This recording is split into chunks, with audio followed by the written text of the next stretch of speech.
Ayoko ng iba, ikaw ang gusto ko. At sa aaminin ko, 2026.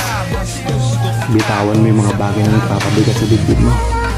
Palayain mo yung mga taong may dahilan ng bawat pag-iyak mo. Buksan mo ang puso mo sa ibang tao.